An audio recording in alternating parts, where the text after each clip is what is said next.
Dr.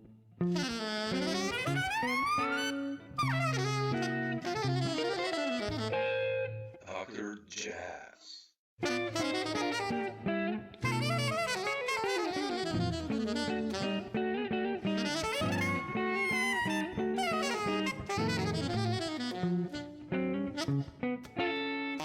To your music since this baby came out, and I immediately bought it. So, uh, Oh my God.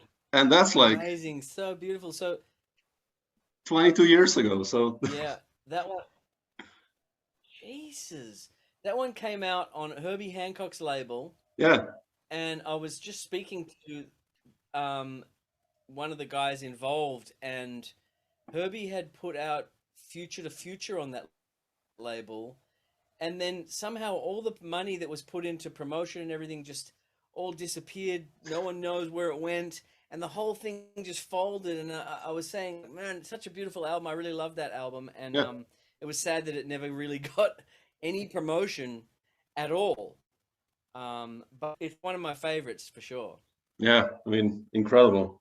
I mean, just the lineup. I mean, I'll ask you later about this one, but I just wanted to start. You sent me also about your new album coming out like in 2 weeks, and I listened to bits on Bandcamp, and it's just. I mean, I want to dig into your mind a little in this next hour or so. Like, we're talking about Precious Energy, your new album, so it's like extremely funky. It's like an homage to all the groovy musics to Stevie Wonder. Then on the other hand, you did all the jazz stuff, and then I read you cited Arvo Pärt as one of your huge influences also. So, but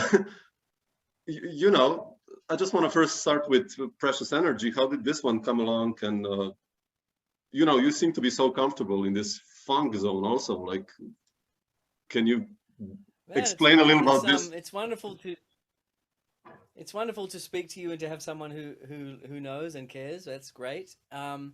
So, I played with Fred Wesley in the JBs for 15 years, and then I played with Gary Bartz. I still play with Gary. That's 20 years. Playing with Fred Wesley in the JBs meant that I got to play with Maceo, Pee Wee, Clyde Stubblefield, Jabbo Starks, Fred Thomas, who's still grooving it up. And through Fred, it kind of made me feel like, wow, I was kind of accepted, and he used to say, just really listen and bubble along and just save all that other shit for your solo album, And when I came back from the first tour with Fred, I went to play with Gary Bartz, and Gary said, you tell Fred thanks a lot. And I think what he was saying is that through playing with Fred, I was like more one entity, one thing. And I love that James Browne music. It was so fun playing in Fred's band because it's like this unbeatable formula, and every gig is the biggest party and everyone's so happy. And I learned so much through that. To your question, Precious Energy, the funk aspect of it, I really learned from those actual people who invented funk in a way, and was honored to play with them. And I was inspired by that feeling. But also, when I play with Gary, often he'll ask the band, like, what do you guys want to play? And I'll always say Precious Energy, because I love that song so much, the Leon Thomas and Pharoah Sanders thing. And so I was thinking about Precious Energy as an idea, Leon Thomas's idea, especially now in the last couple of years, and thinking about the sun and the and also thinking about how, if you take a band like Parliament Funkadelic, their response in world global chaos was just this joy and this cosmic, black music. And I thought, wow, I'm kind of digging playing this type of music. And also, lastly, I did my years in New York and paid my dues, and then I came back to Australia, sort of a bit of fish out of water. But I discovered there's a band here, Hiatus Coyote, and that rhythm section and the scene around them. This other guy, Lanius, who's on the album, and Rita Satch. So I kind of connected with something that I felt made me feel at home, in the sense of here and New York. There was a vibe, and people were enjoying it. And then it just sort of evolved that I just made my latest you could say, journal entry was to make an album like that. And maybe I don't know what the next one will be, but Sure. one thing that I love about it is that it's just so different. All Yeah, of my albums, exactly. I try to make them different. Yeah, I love that. I mean, that's, that's nowadays even it's more, I mean, you mentioned Herbie, just check out his discography and it's like from, funk to free shit to like rocket kind of experimenting with like MTV 80s to, I don't know, classical or whatever, it's like that's so cool that you also are like, okay, whatever. I want to do what I want to do at a certain stage. I would say Herbie is a huge inspiration to me. Obviously, every keyboard player on earth. Yeah.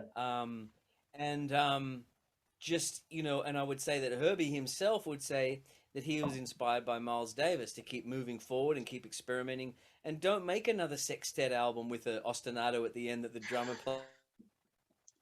Don't ever do that again.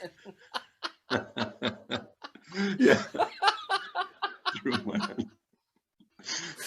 Yeah. No, that's true. Not true. That's pretty good.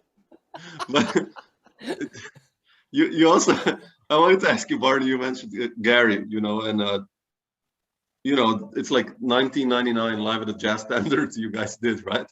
And Gary's on the new one as well, and he's one of the living greats, actually. Like still active and everything, and yeah, incredible, and played with everyone. But I wanted to ask you, how did this connection with him begin? Like, when was the first gig? How did he call you? Like through Wesley? To Fred Wesley, or like Oh, I was playing with Gary before I played with Fred, and what happened was I was still here in Australia, but I'd been going back and forth to New York in the 90s. And in 95, Gary came here, and I happened to be here, and so I got called to do his tour of Australia with him. Ah, okay. And I think at that time, George Cables was playing piano in Gary's band in New York, but George was leaving the band. And when we played, we got on so well as people and musically that he asked me, if I ever came to New York to join his band. And I was like, well, I happen to be going back, and this is really helping me. I'm going to go back and stay if I'm going to be in your band. But I remember the first time I met Gary, we were doing a rehearsal, and I was like, is this guy going to be like, heavy? Is he going to like vibe me? What's going to happen? And he walked in and he tripped. And the way he recovered from the trip showed me that he was a genuine, kind person, could show vulnerability. Yeah. I don't know. It's a strange thing that I just picked up all these things from that, and it made me feel at ease. And I was like, wow, he's not going to heavy me. He's just a gentle human being who just happens to be like a roaring lion of spirit, Yeah. And I listened back to some of that first couple of gigs, and he's just so good. So yeah, that really helped me to come back and stay in New York for a while. And I'm eternally grateful to Gary for all the things that I've learned. I remember I asked Monty Alexander for a lesson, and he said, I could teach you, but you're going to learn more on the bandstand with Gary Bartz than anyone can teach you. And it's true, because if Gary's going to play and everyone's going to clap, and then you're going to play, this guy from fucking Murrelbach, Australia, you better find something in yourself to play. Yeah. Otherwise, that's it. So what a great opportunity. I'm so grateful for Gary. I'm grateful. Yeah, it's incredible. I mean, it's like, like, it's nice that you also put, I'll ask you about your other saxophone connections. You played with some of the greats of jazz saxophone, actually, of Billy Harper and Dewey Redman, right? And it's just so somehow you made this incredible connection with all these creative guys. How did the story, by the way, with Dewey happen, and with Billy, those two stories? It's interesting because it's the same story, because the first time I really felt the power of Black American music and was completely knocked out was Billy came to Australia, and he bought Malcolm Pinson, his drummer, from Texas, and we played all Billy's beautiful music, you know, like, you know, I was like,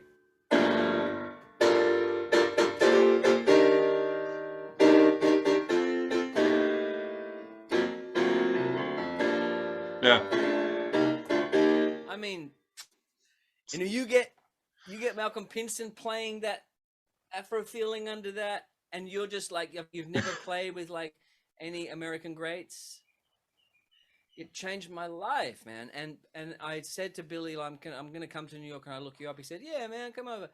And you know, Billy, when I went over there, I said, I just want to learn from you. Can I have lessons with you? He said, I don't really give lessons, but just come and hang, man. And we became really good friends, and he became like my New York dad. In a way, he looked after me, and he, you know, and I'm still in touch with Billy. And I would, you know, just go over to his house, and he'd be writing scores and stuff, and I would say, well, how do you do that? And what are you thinking about there? Billy's a fascinating person, and very underrated. Yeah, very. Yeah. And he's a magical person, Billy. He had one dream. There's a beautiful song that he wrote called If One Could Only See. It has lyrics and a beautiful melody. And this song, for example, he had a dream that an angel passed him a cassette, and in the dream he puts the cassette and presses play, and this song comes out. Oh, wow. Wakes up and writes the whole thing down. He wrote the whole thing down, and that's the song. It's called If One Could Only See. And if you listen to that, you're just like, well, another example is, check this out. This is an incredible story too. Billy, when he made the Somalia album, he was in the studio and he said, I think we need a chant for this. Let's some sort of chant, you know? So everyone had to sing, you know, Kali Bodinga, you know, this, and he just made up some gibberish. They made the chant, and then that was it. That was on the record. That's Somalia. And when they were touring Somalia, Billy said that this Nigerian guy came up to him after the set and said, Mr. Harper, thank you so much for dedicating that song to our tribe in Nigeria. And Billy said, what are you talking about? He said, well, Kale Bodinga means welcome to the occasion in our dialect. Oh, man. Wow. Are you kidding me? It's like... So, I mean, these people are really, you know, magic people in the world, you know. And Dewey, the same thing. He came to Australia. I toured with him. And, you know, thanks to all the people in Australia, like the promoters and, you know, all over the world, in probably wherever. Are you in New York?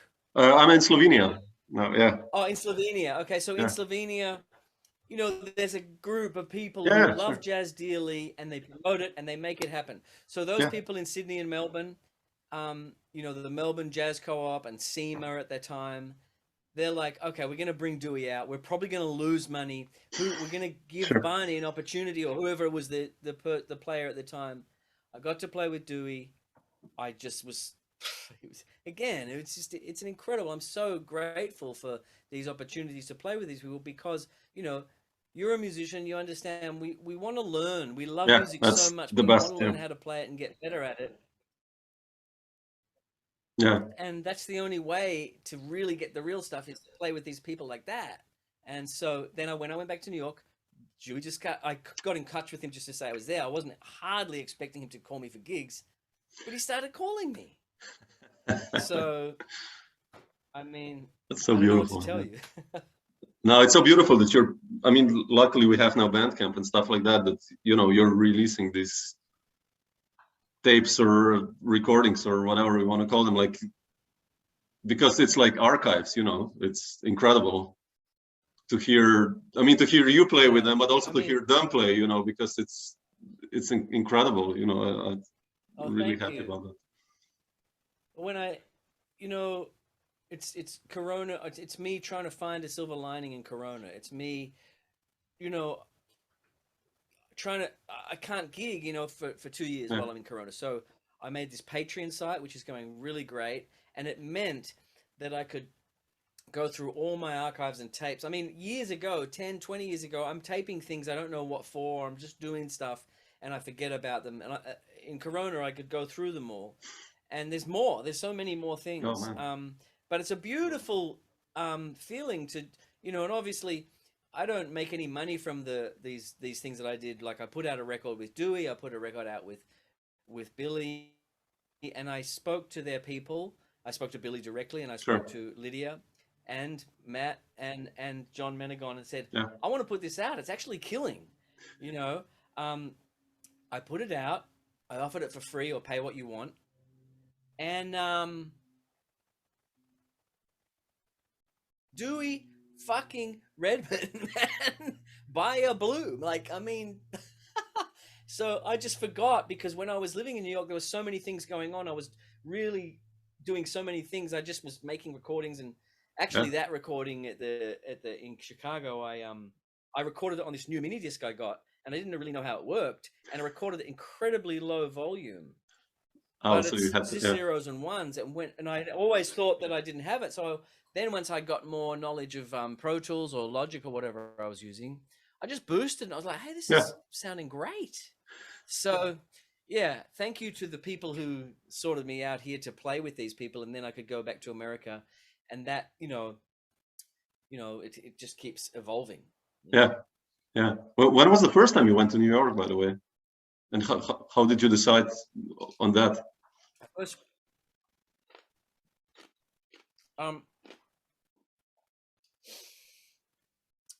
in I think 1988. Already? 1988, my Oh, wow, sister okay. died. Oh shit. Okay. 1988. Sorry. 1988, my sister died, and I was just here. No one really knew my friends didn't know what to say. My family were all in grieving, and in a way, it's a gift, because it made me go, "What is this all about?" You know.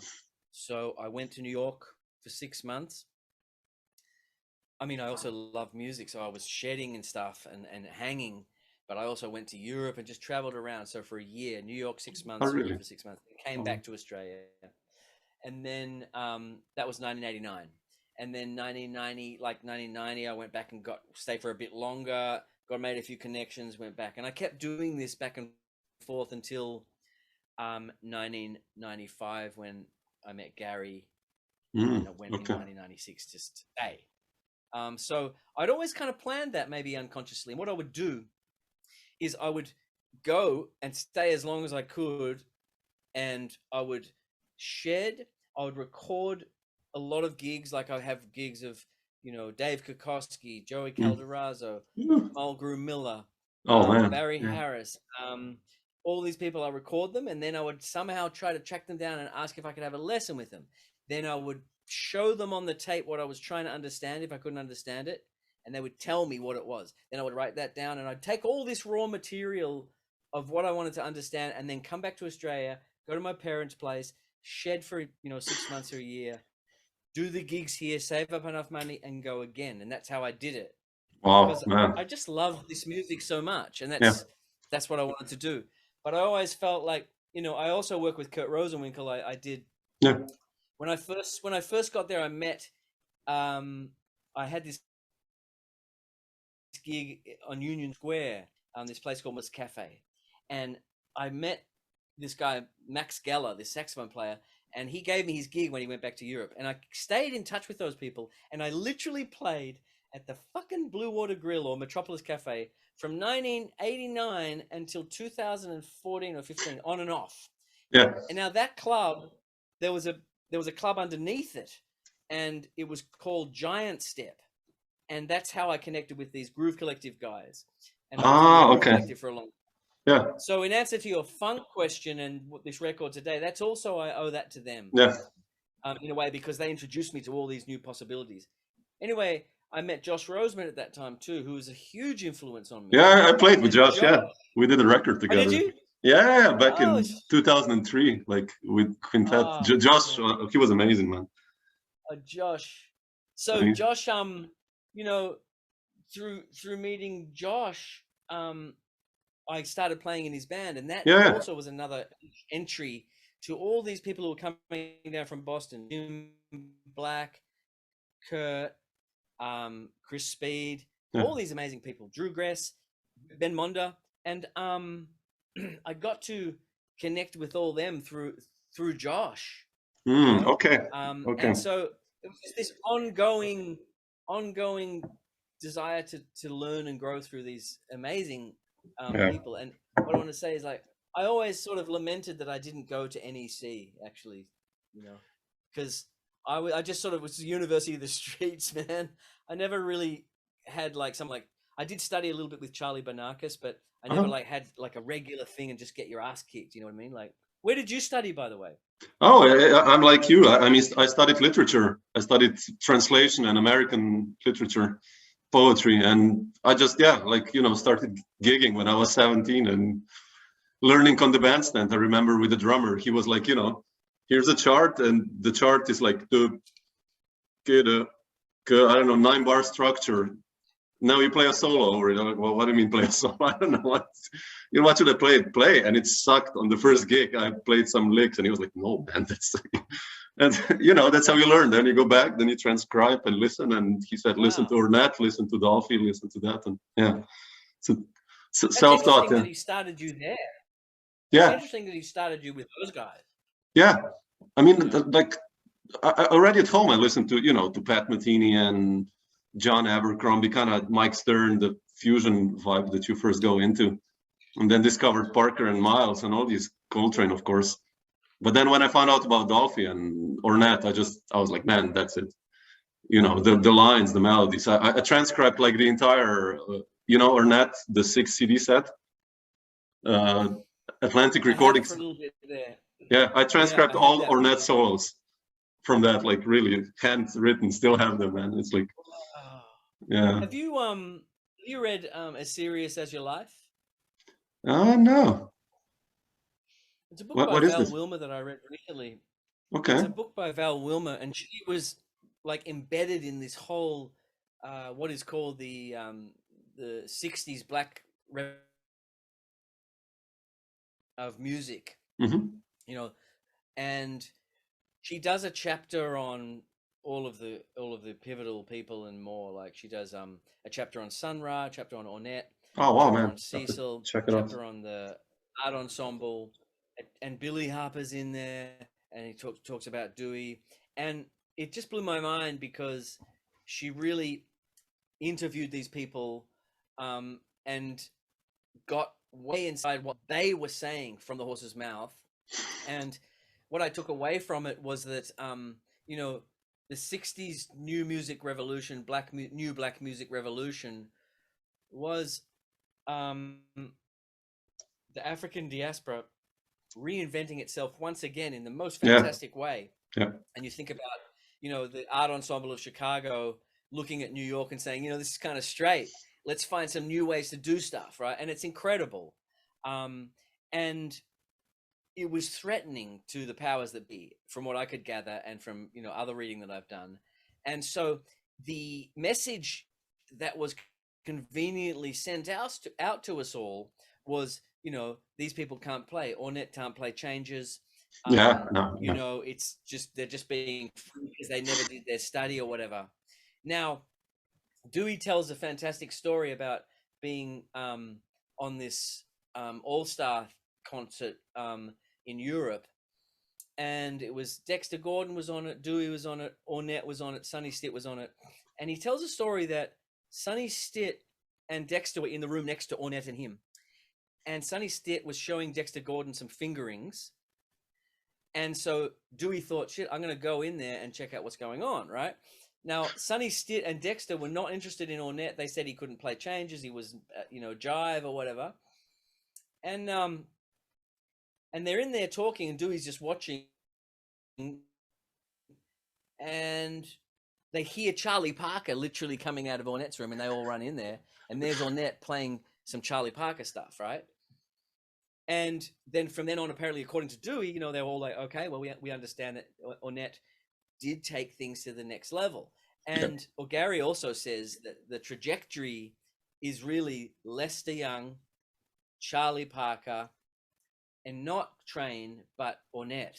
That's the changing the landscape, because Coltrane was kind of in between or something. Anyway, what I'm trying to say is it was a fascinating book, and it showed me of my naivety being here in Australia before I got to New York, and thinking, I want to just play, like some post bebop stuff, but seeing the inventiveness and the genius and the evolution that was this 60s new music, black music revolution.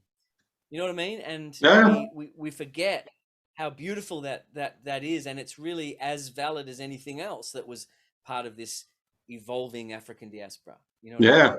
Yeah. I mean, it's definitely what you said. You know, it's even with all, you know, like that to Train and Coltrane, I mean, and Miles and Parker and all these guys, you know, but then, you know, let's say, or we talked about Herbie or Chick or all these incredible piano players, but then you have like, you know, Herbie Nichols or Andrew Hill or Jackie Byard or, you know, like all these incredible piano players who are quite, or other instruments, of course, there is. Yeah. You know, who are monsters, composers and improvisers, and just somehow they seem to be forgotten, at least in a wider public. I mean, we musicians kind of, you know, you dig and you're like, man, okay. But when you say somehow, I'm saying that there seems to be some, you know, some definite convenience to that music being sort of lambasted and, you know, like that being considered not as great as the real shit. And, you know, Wynton Marsalis was an important pawn in that game, because those artists were bucking against a system that was becoming stronger, you know, and so I don't know. It's you should read the book. yeah, well, I have to check it out. I definitely will. I love reading this stuff. Yeah, I mean, I wanted to ask you here. You know, we're talking about these names now, and where were you? Where was Barney? Let's say in late '70s or early '80s when you were discovering jazz, or like who were these cats that got you interested into improvising and especially jazz? So I suppose, you know, I was born in '66, and then when I'm like 7 years old, you know, 73 or whatever, and from about 7 till about 12, my parents were friends with this guy Len Bernard, who was a fantastic jazz drummer here, and he had all these beautiful records, and I was living in the suburbs way out of Melbourne, and he gave them to my brother and I to listen to. My brother John is also a piano player, and we're talking Pinetop Smith. We're talking about you know, some Louis Armstrong stuff, Muddy Waters, Mary Lou Williams, you know, a lot of this most amazing, and it just sort of set me off. And then my brother also then went out and was, you know, older than me, so he was connected with, he got this incredible Bud Powell album on Metro, which I was talking about recently with Kurt, and he was saying, oh yeah, I mean, that record, you know, it's just, I mean, you can hear it in other compilations, but man, it's just such an incredible record. And I remember the very day when my brother was like, you know, check this out, and he played a blues. He played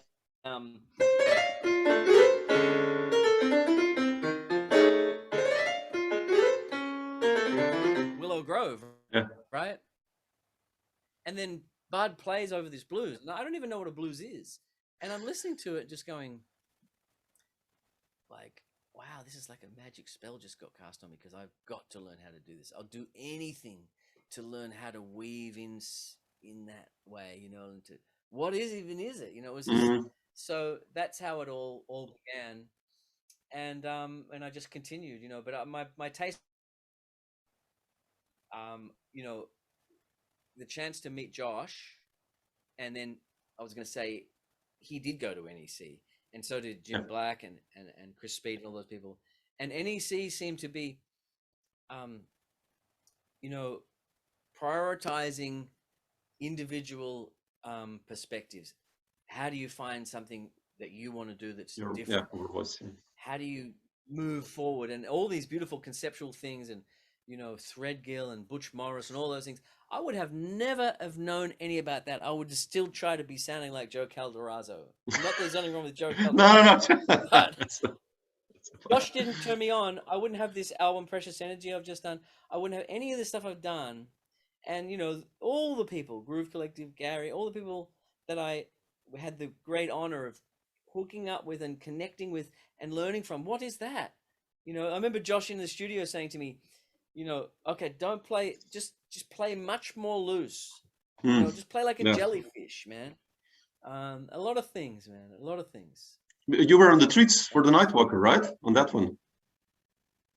Yeah. Of Josh's. Yeah, I love that one. Yeah. Quite a few of Josh's. Yeah, I mean, I know I have that Just the one. Nightwalker. Yeah, that's a beautiful one. Yeah. I'm on. There's another. Is that the live one in Vienna with No, that's No, what then. there's one after that. Constellations. Yeah. I love Yeah. That's So that beautiful was stuff. we recorded that live in Vienna at Zawinul's Club with Ambrose before anyone knew who Ambrose was, and Justin Browne and Yeah. Peter Apfelbaum, Jonathan Marin on bass. Man. Killer music. Yeah. Yeah, Josh is a trip. Josh is a trip. Yeah. One time we were recording, and the parts were so hard, and I was like, man, I was like, vibing Josh, and he said to me, don't, what did he say? Don't get angry and don't get upset because I challenge you, like, this is good. And looking back, it taught me so much. Yeah. It taught me so much. And he was playing with Dave Holland, and yeah, so it was cool, man. It was cool. Yeah. I mean, how did exit happen? You becoming a band leader, you since then, like mid-90s, you've been extremely prolific as a band leader. And all your records then, they're amazing. You're going, I don't know, like you said, to funk, or this one is like, I don't know how to describe your music. It's like modern jazz going to Cuban, everything. What we said, like, it's incredible. It's incredible music. But how did you?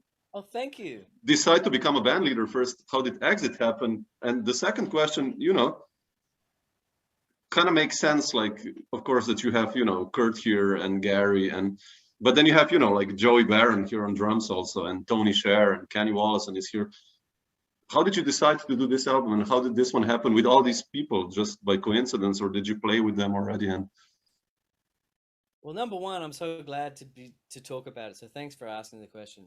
With exit, one of my sort of things that I said to myself, that I promised myself, is I would keep documenting where I was as a musician. Mm-hmm. So when I was in New York, one of the things I would do is make a recording with some people that I was digging. Some of the tracks on that first album that I made, Exit, are from in a New York thing. So when I fly out of New York, I got some DAT tapes, ADAT tapes. Yeah. Like, New York has taken a lot from me, but I've taken these ADAT tapes, and I want to learn what I sound like and where I was at. So then, and then also Jimmy Cobb and Vincent Herring I'd met Vince already. And again, it was the same thing like with the other cats. He toured Australia. I got to play with him. We became friends, and he taught me, and he mentored me. Okay. So he played on that Exit record and Jimmy Cobb when they were out here with Nat Adderley. So that was Exit. And it was about this idea of document always what you're doing. That's what I'm always doing. And also, capture some stuff, capture that, Barney, because I'll never play like that again. Joni Mitchell Blue, wow. We're so grateful that she made that album, but she'll never do anything like that, because there's a lot of feelings coming through her at that time, and then with regard to Release Today, so I had thought that Jeff Ballard was going to play drums, and I love Tony really? Scherr. Okay. And a couple of days before the session, Jeff got sick and couldn't do the thing. And so I called Josh. I said, what am I going to do? I've got everyone lined up. And also, the great thing about the record was that, number one, I'd done a 10-day meditation, Vipassana, silent meditation. And then directly after that, had a week at the Jazz Standard with Gary. And I like that combination. Okay. Yeah. Because I was kind of set up, because I wanted to be present in my playing. And I was writing this music, which was this one of the first examples of me just trying to take these batar interlocking rhythms, taking a snippet of them, slowing them down, and creating these sort of meditative spaces with it, because that record is kind of laid back, So I had everyone organized, but then Josh said, look, if Jeff can't do it, why don't you call Joey Barron? I was like, what? I think Joey would do it. He said, well, just ask him. So I called Joey and I said, I've got this date. I know you don't know me. Gary Bartz is on it. Is there any chance you could do it? He said, whoa, okay, well, let's do it. So then Joey turns up with about 25 cymbals, He gives me a big hug when we get there. No one's seen any of the music. Everything was played, just recite read. Oh Because man, I are you wanted- kidding me? Wow. Firstly, getting those guys in the studio is impossible. I mean, to rehearse. Yeah. And secondly, I always loved, something like Bitches Brew, where they're doing that. They're playing it for the first time. So I deliberately wrote kind of simple things that we could feel what they were as we were putting them onto tape. So that was the other thing. And I had the great Eddie Bobe, who just passed recently, on percussion, who was like the Thelonious Monk of percussion in a way, and very, very well versed in a lot of rhythms, especially of the Santeria religion. He said to us, okay, if you're doing anything to do with these Batar rhythms, we need to play Elegua first.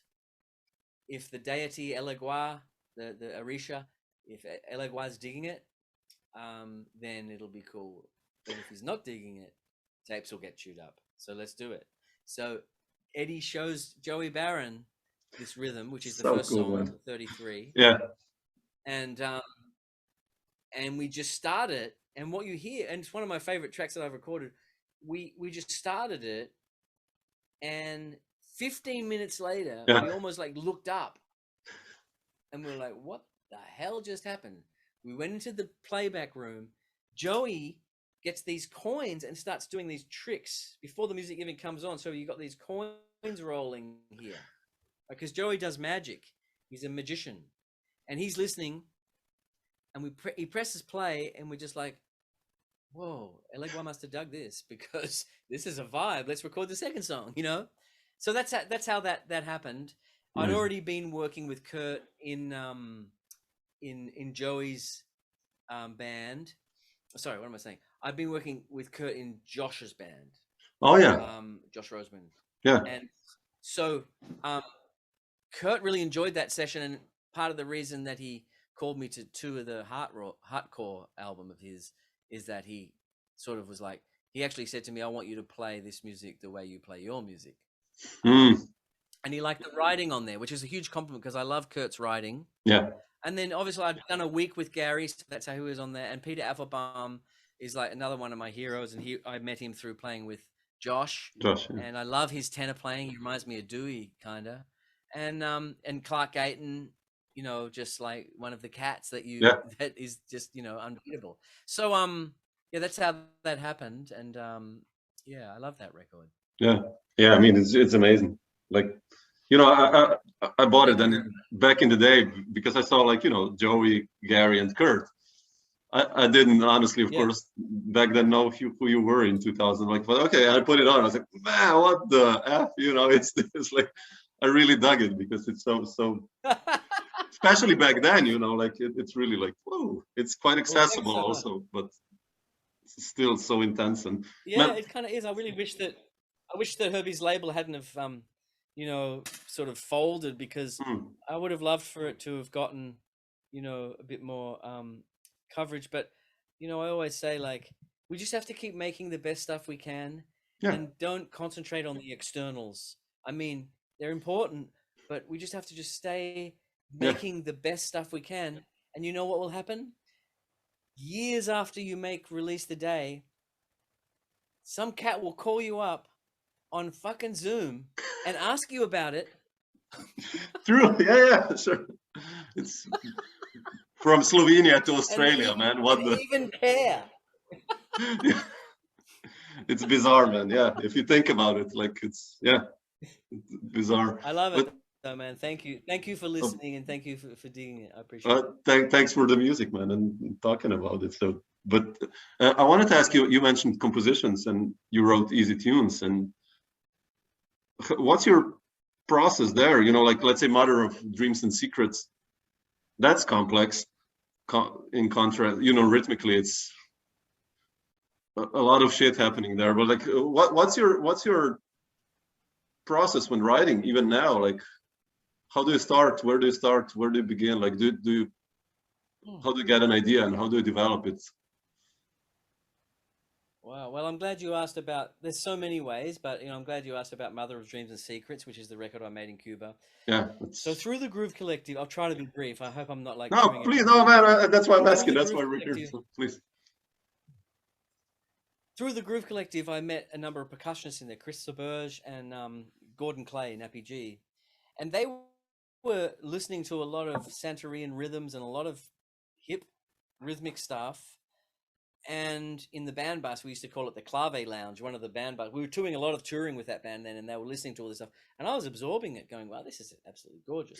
But long story short, I decided through another friend of mine who was living in Mali, he's an Australian drummer, and he sent me a record of his where he had taken some of these aspects of these Malian interlocking rhythms and applied bass and chords and things to those things, and made these really interesting pieces. And so I thought, I think I'm going to start writing like that. So the song 33 is from interlocking bata rhythms. Yeah. That's how it was created. And it's really interesting because the bass line is this. Now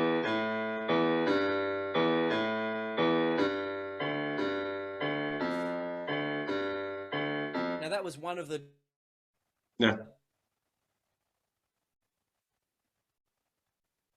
religion. There's 3 drums and they all play in this interlocking way, and the other parts of that song was sort of loosely based on this one little like section of rhythm that was unorthodox and beautiful to me when I'd slowed down these bata recordings and then found this little thing that I liked, right? But if you think of that,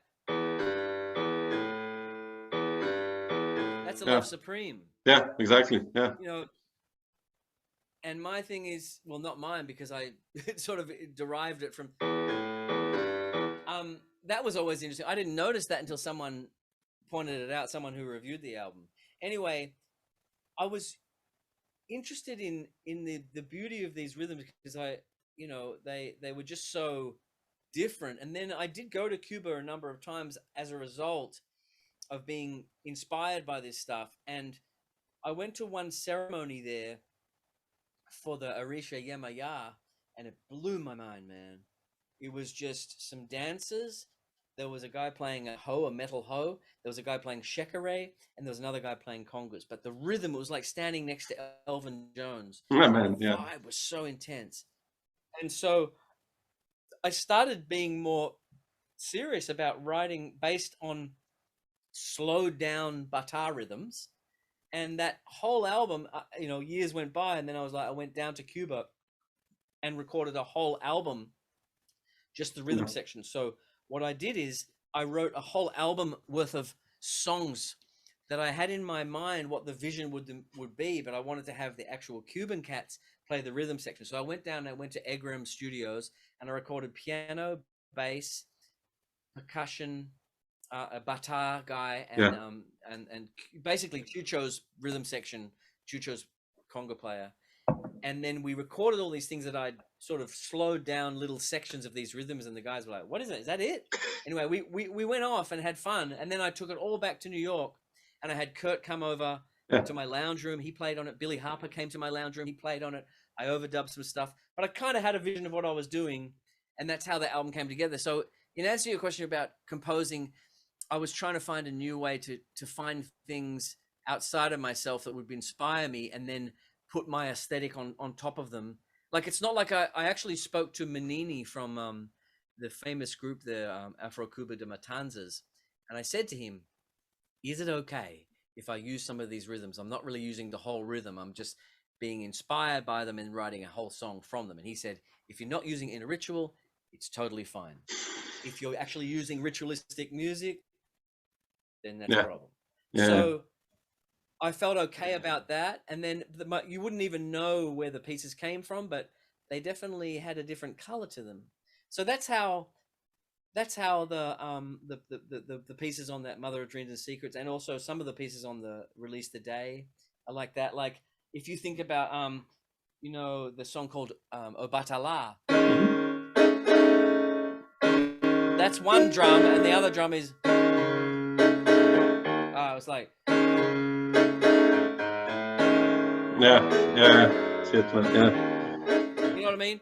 Beautiful. Yeah. And so I put these chords, these like sped up, but slowed down. I was like maybe doing the dishes, and I'm like, whoa, what is that? So I would cut that little piece out, and then I would apply a bass line to it and a chord to it, and then I made these things that I could never come up with otherwise. Sure. And I was interested in that, finding the sort of alchemy of other areas, and then making a thing, and then writing from that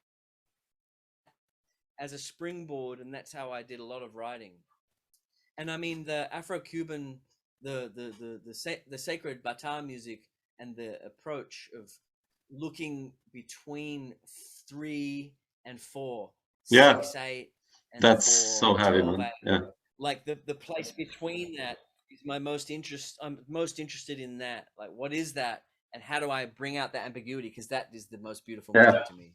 It's like Steve Coleman did a couple of records, like in the 90s. That stuff, it's just like when he was kind of messing with the Cuban influence as well, and it's just, oh, man. Oh yeah, it's incredible. And Steve, I think, is such an important figure. You know, there's been a lot of contention around, you know, his actions and whatever, whether they were or not.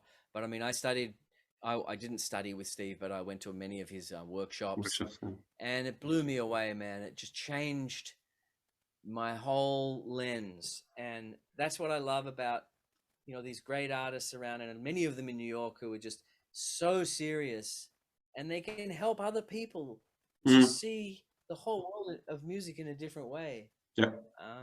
Yeah. Wow. Yeah. Yeah, I agree. Barney, what are you working now on? I mean, you said, you know, we started, and you said we don't know what you'll do next. I mean, which kind of makes sense. You know, are you writing some new stuff now? Like, or what are you writing now? Or what are you working now on? Or you would not believe when I tell you this, you're gonna. It's the most bizarre shit ever. But one of the things I'm working on is I'm doing a squeak rap. Okay, I don't know if you know what squeak rap even is, but it's like really. There's this guy who's done this whole genre of like really high pitched rapping, and I've made this thing where I've used auto tune. I'm rapping these political lyrics with super high pitched rap. And so I've made this album which is called A Corona of Thorns, and it's all these songs and poems and things based on you know, the effect of corona upon us as artists and all humanity. And so I've just, you know, funneled all these and there's a lot of my favorite Australian artists are on it, so different vocalists, lyricists, poets. There's an indigenous woman who has done this incredible poem about her children and being in lockdown, and my contribution is like this squeak rap, and one of the lyrics is Mother Nature says, "What? You want to fuck with me? Prepare ample coffins for the blind bourgeoisie." Yeah, man. I don't give a fuck anymore, man. Oh, it's good. Keep that's making good. stuff. You know, I pay my bills. I pay my taxes. Yeah, it's times have changed, right? Now we can actually do as. I mean, but it was always like that with you know, visionary artists or artists who don't care, like the big ones. Like they're always like, well, I'll do this because I'll do this, and you know. But also, if you think about it, you know, us as musicians, we've been so disenfranchised. Yeah. That what we do have is that we can do whatever the fuck we want to do. Yeah. We can make most wild shit, and that's okay, and we should, and we should keep finding new ways. And so I've really embraced that, as you can see. And you know, I don't know what my next trip after this will be. I'm just grateful to be able to be making music, and I'm grateful that I have absorbed so much from a lot of master musicians who've taught me what's possible and taught me that discipline is freedom. And so I'm just still running with it.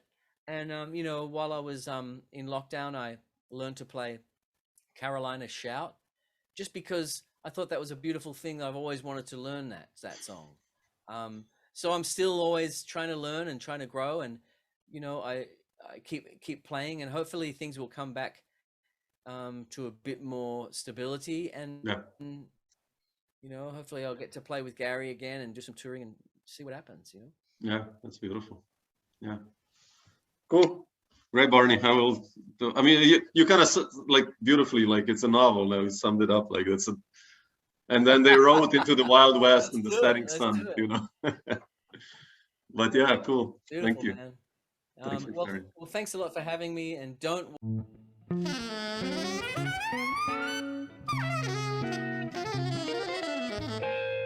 Dr. Jazz.